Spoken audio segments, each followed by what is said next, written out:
bienvenue dans cette vidéo zen où je vais vous montrer comment monter des manomètres achetés sur eBay Racing. Je vous les fais même voir en action, si ça c'est pas beau. C'est magnifique même. Et puis, mon copain, n'hésite pas à N'hésite pas de pad, ouais. N'hésite pas de pad à t'abonner, ça mange pas de pain mon copain. Allez, je te le bonne prise, je garde celle-là. Oui.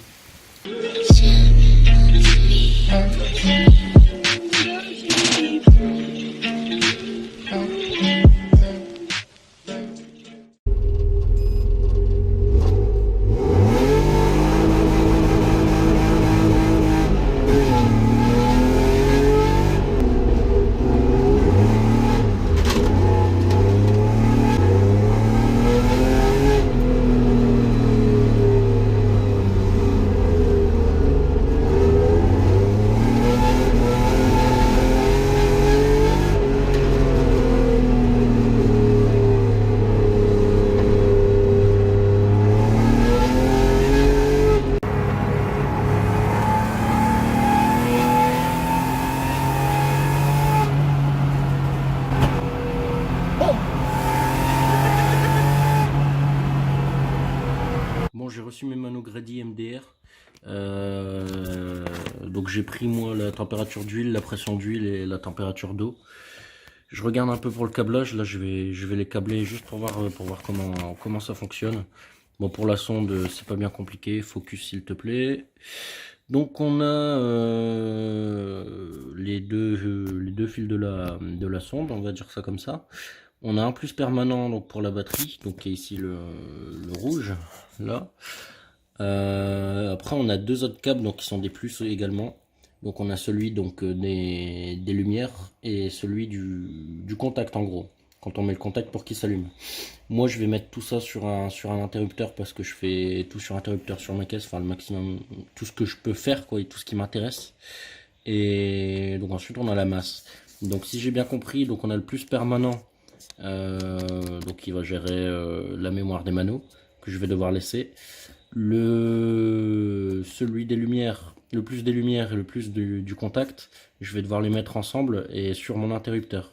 Donc ce que je vais faire là, je vais mettre mon plus permanent et mon moins sur une batterie et je vais rassembler les deux fils de commande, on va appeler ça comme ça, pour voir comment ils se comportent et voir si c'est bien ça. Et ensuite je vais faire le câblage à blanc entre guillemets, je vais les placer, je vais faire un trou dans mon tableau de bord et puis câbler tout ça quoi. Donc là je l'ai mis en mode 2.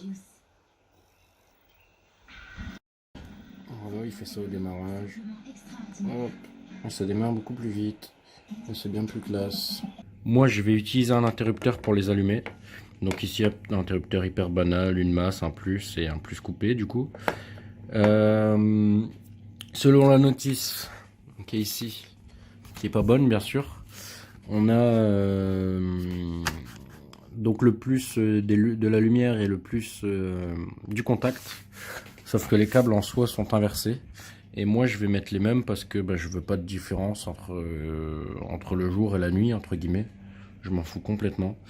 Donc j'ai mis les deux câbles jour-nuit qui sont les verts, le jaune pardon et le blanc ensemble. Donc le jaune et le blanc vont venir se brancher directement. Donc ça en gros c'est le fil de commande, mais bon on en a deux. Donc ça on peut le considérer comme le fil de commande. Ça c'est le plus permanent. Donc qui va venir se brancher. Donc ici après vous faites comme vous voulez, hein, c'est pour mon montage. Donc sur le plus permanent du switch de l'interrupteur, et ici on a le plus commandé, en gros on va appeler ça comme ça, donc le plus on off qu'on va venir brancher sur notre câble de commande du coup. Hop. Donc le dernier petit câble noir c'est la masse, donc je vais le raccorder avec la masse de la voiture simplement et la masse qu'on a ici. Donc la masse de la voiture va venir ici sur l'interrupteur, donc moi parce que moi j'ai une masse sur l'interrupteur parce que c'est des interrupteurs à LED tout simplement, au moins on voit quand c'est allumé ou quand c'est éteint si jamais il y a une panne. Donc le câble de la masse des manos va simplement aller avec tout le câble de la masse de l'inter. Et ça, soit je le reprends directement sur la masse donc la masse c'est la terre entre guillemets, mais bon il n'y a pas de terre dans une voiture donc c'est la masse. Donc va venir se reprendre soit sur le châssis, donc dans tous les cas ça reviendra sur le châssis, donc soit sur le châssis, soit sur la masse donc de l'allume-cigare. Donc il faut encore que je raccorde ce câble là. Je vais vous faire voir un peu le montage final, ce que ça donne. Donc en gros, le plus commandé, la commande, il vient ici sur le pôle commande. Le plus, il vient sur le plus, voilà, et la masse sur la masse. C'est aussi simple que ça. Donc ensuite on a le câble là qui vient ici avec une fiche mâle du coup qu'on va rentrer dans la femelle. Donc femelle, on peut le brancher à gauche ou à droite. Pour ces manos là, on a un truc très pratique, c'est que on a ce type de raccord qui permet de se raccorder un mano à l'autre. Donc en gros, une seule alimentation suffit pour brancher 1, 2, 3, 10 manos. Il y a juste à mettre ces petits raccords là entre l'un et l'autre.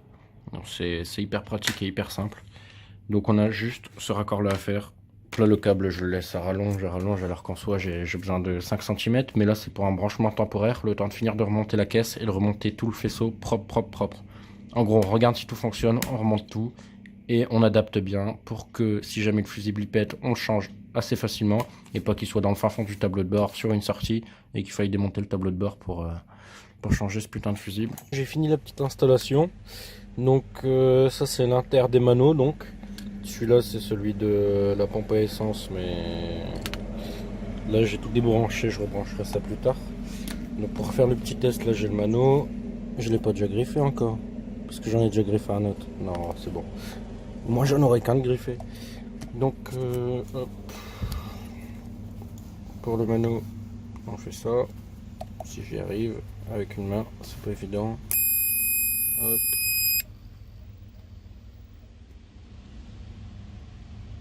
Voilà, là il y a les petites LED rouges.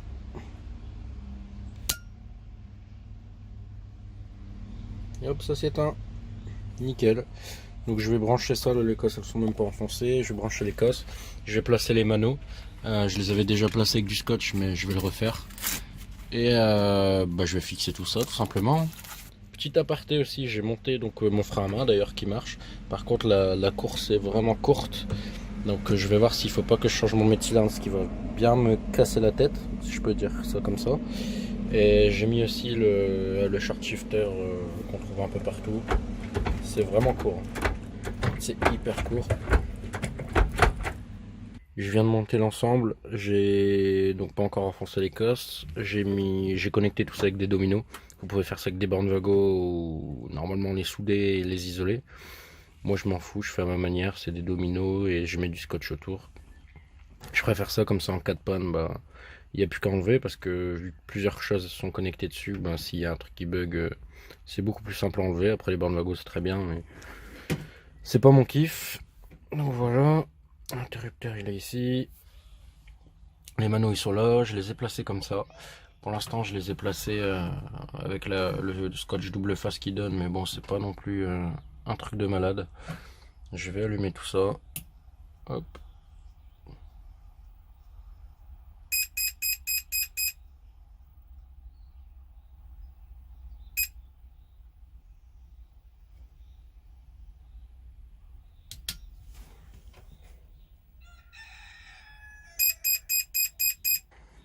Pour passer les câbles, donc soit vous avez un passe-câble dans la voiture, soit il faudra faire un trou dans le tableau de bord comme moi j'ai fait.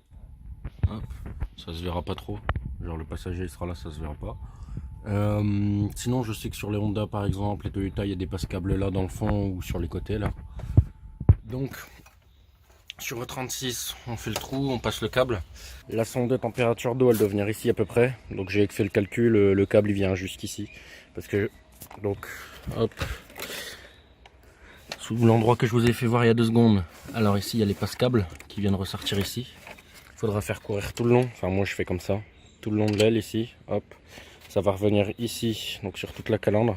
La sonde de température d'eau va direct venir se fixer ici, avec l'adaptateur prévu à cet effet. Je vous ferai voir à quoi ça ressemble. Je l'ai pas ici d'ailleurs, non ça vaut. Donc la sonde de température d'eau va venir ici, la sonde de température d'huile ici, et la sonde de pression d'huile ici. Donc en gros je vais tout faire courir, par contre il va falloir faire une rallonge avec un certain câble. Je vais devoir tout faire courir ici tout le long, hop, poup.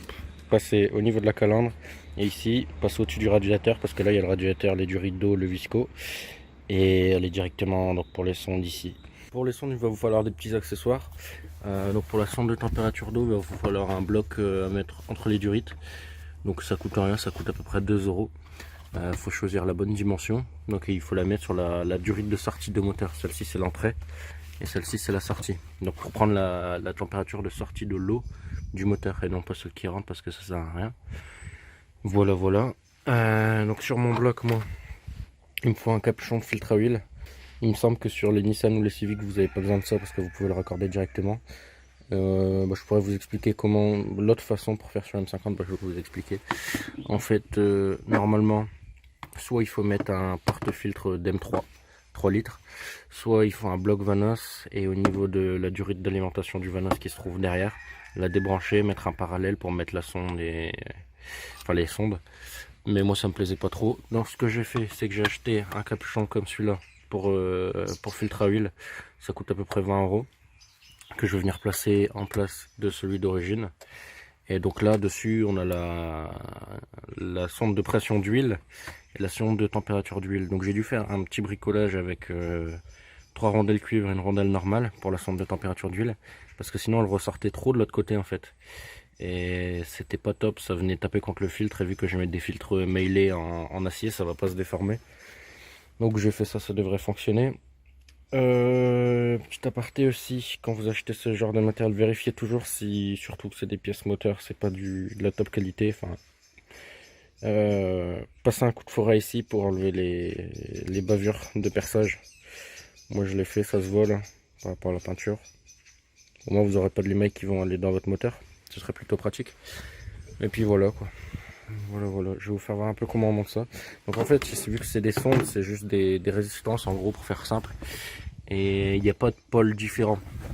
Donc c'est plus et moins, au moins et plus, c'est exactement pareil. C'est une résistance, c'est une info qui passe et qui revient dans le mano. Le mano gère ça tout seul. Donc là j'ai mis avec du scotch en attendant. J'ai mis des câbles téléphoniques. C'est très bien, c'est le même diamètre que celui des sondes. Enfin, la même âme en cuivre on va dire, pour faire simple. Et ici c'est tout simple, il faut donc des bornes. Je vais vous faire voir ça. Voilà, pour ça c'est tout simple, il vous faut simplement des cosses. Comme cela. Donc ça vient se mettre dessus et on visse quoi. C'est tout bidon. On met le fil dans la cosse en faisant une boucle avec le fil. On met la cosse, on serre la cosse, on sertit la cosse. On est juste à mettre la cosse, hop, dessus et on vient revisser. C'est aussi bidon que ça. Donc là je vais pouvoir vous faire voir avec la sonde de température d'huile. Hop, quand on met dessus, là ça fait étanchéité parfaite, c'est très bien. Et avant ça débordait beaucoup trop ici, donc ça venait taper ici, là on le voit. Et donc le bocal ne se mettait pas droit. Et là il sera droit, il va se mettre en pression comme il faut. Et normalement ça dépasse assez pour baigner dans l'huile. Voilà.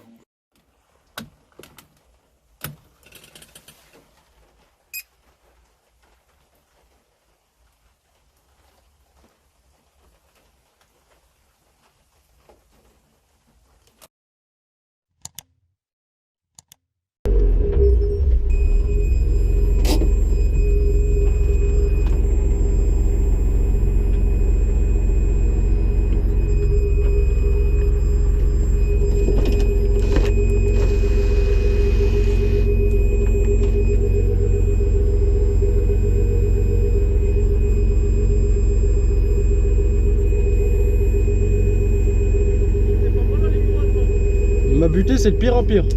Ma but. Ça va les cailloux dans ma voiture? Ouais, le caillou de par terre, il a fait un bond, il a sauté dans ma voiture. T'entends pas ma butée là? Non, c'est lui.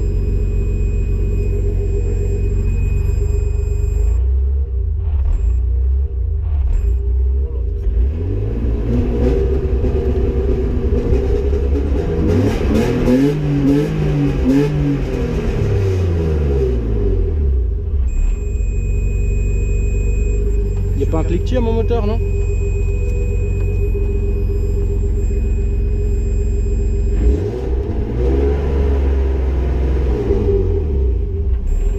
Bah, on fait le retour, hein. On va faire le retour.